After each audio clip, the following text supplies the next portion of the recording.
Ebből a videóból megtudatod, hogy mit gondolt magáról Horthy Miklós, mielőtt az ország élére került, hogyan akart visszatérni Magyarországra a számüzetéséből, és hogy ki volt Horthy öccse, és mit gondolt a bátyjáról. Néhány hete teljesen új, olyan források kerültek nyilvánosságra Horthy Miklósról és annak családjáról, amilyenekhez ezidáig a kutatók sem férhettek hozzá. Sziasztok, Boti vagyok, és ez itt a Horizont. Ezekben a hónapokban tér haza a Magyar Nemzeti Levéltár tulajdonába a Horthy család hagyatéka.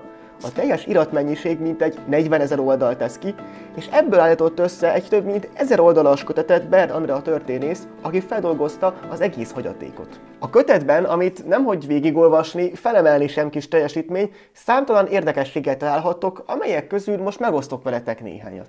Az első világháború végén az osztrák-magyar monarchia és benne a történelmi Magyarország összeomlott és úrrá lett a zűrzavar. Őszi rózsás forradalom, kommunista tanácsköztársaság, román megszállás és zendülések voltak jellemzőek országszerte. A káosznak végül Horthy vetett véget, aki az Antant támogatásával bevonult fehér lován Budapestre és átvette a hatalmat. Horthy, aki nemrég a monarchia hadiflottájának élén állt, új szerepében egyáltalán nem volt magabiztos. Ez derül ki abból a levélből, amit 1919-ben írt feleségének. Nagyon túlértékelnek. Mindenki korretlenül bízik bennem, amit soha nem fogok tökéletesen igazolni, mert nincsenek meg hozzá a képességeim. Híres vagyok fegyveres szerencsémről és sebesülésemről.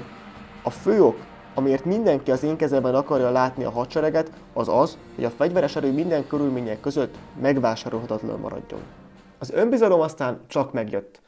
Az iskolából is tudhatjátok, hogy Horthyt miután átvette a hatalmat, megválasztották kormányzónak is, és 24 évig állt az ország élén, amikor is a német megszállás idején a nácik fogságba vetették, és elvitték Németországba.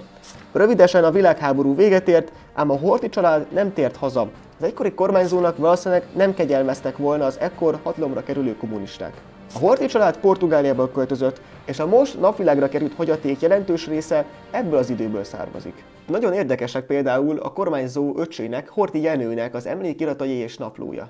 A politikától egyébként magát szándékosan távol tartó és lótenyésztéssel foglalkozó Horthy Jenő leírta emlékirataiban, hogy szerintem mi volt bátyja két legfőbb gyengessége. Úgy vélte, hogy a kormányzó csak az úriosztályt és a parasztságot ismerte. A monarchia vége felé kialakult középosztályt, aki bárkinek tapsol, ha érdeke úgy kívánja és könyököl, azt viszont nem.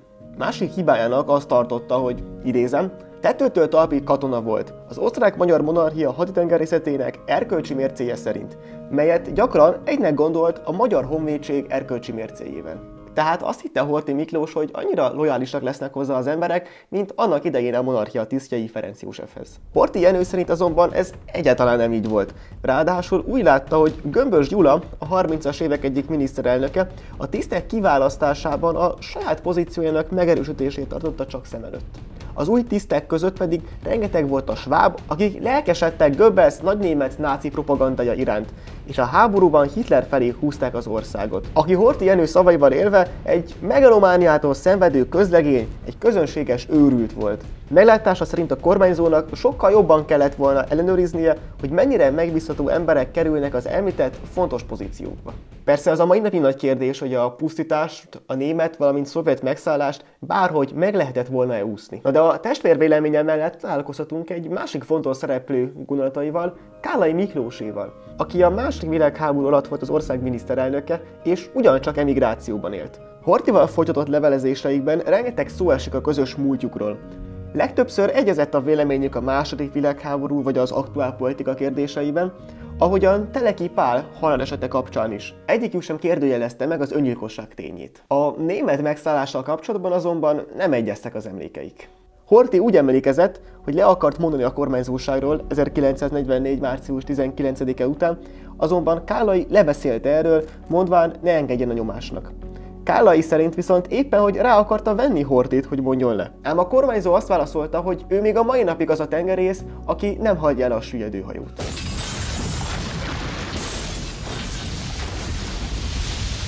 Horthy és Kállai emigrációja folyamatos reménykedésben telt.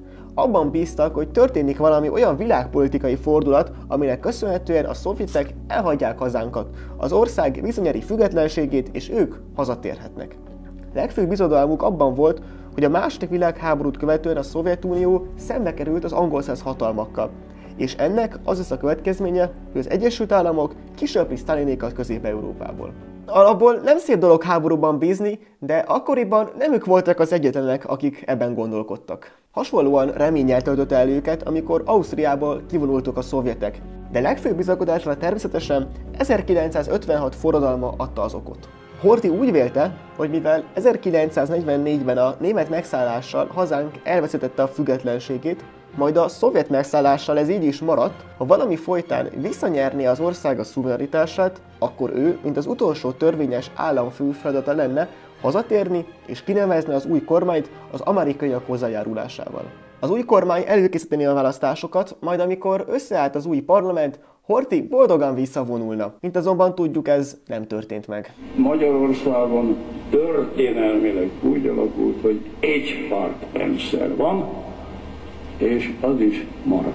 A szabadságharc vérbefolytása annyira letaglózta a néhai kormányzót, hogy ágynak esett és néhány hónap múlva elhunyt. Aki veszi a fáradtságot és kezébe veszi ezt a kötetet, az rengeteg információt és érdekességet megtudhat, többek között arról, hogy mit gondolt Horthy a kiugrási kísérletről, vagy mit tudott, hogy hová vitték a németek a zsidókat, és ott mit csináltak velük. De a Horthy család más tagjairól is, például a kormányzó idősebbik fiáról, Horthy Istvánról, és annak hamar megözvegyült feleségéről is óriási mennyiségű információt találhatsz ebben a könyvben. Köszönjük, hogy megnézted ezt a videót. Ha tetszett, lájkold, ha még további hasonló tartalmakat szeretnél, iratkozz fel. Sziasztok!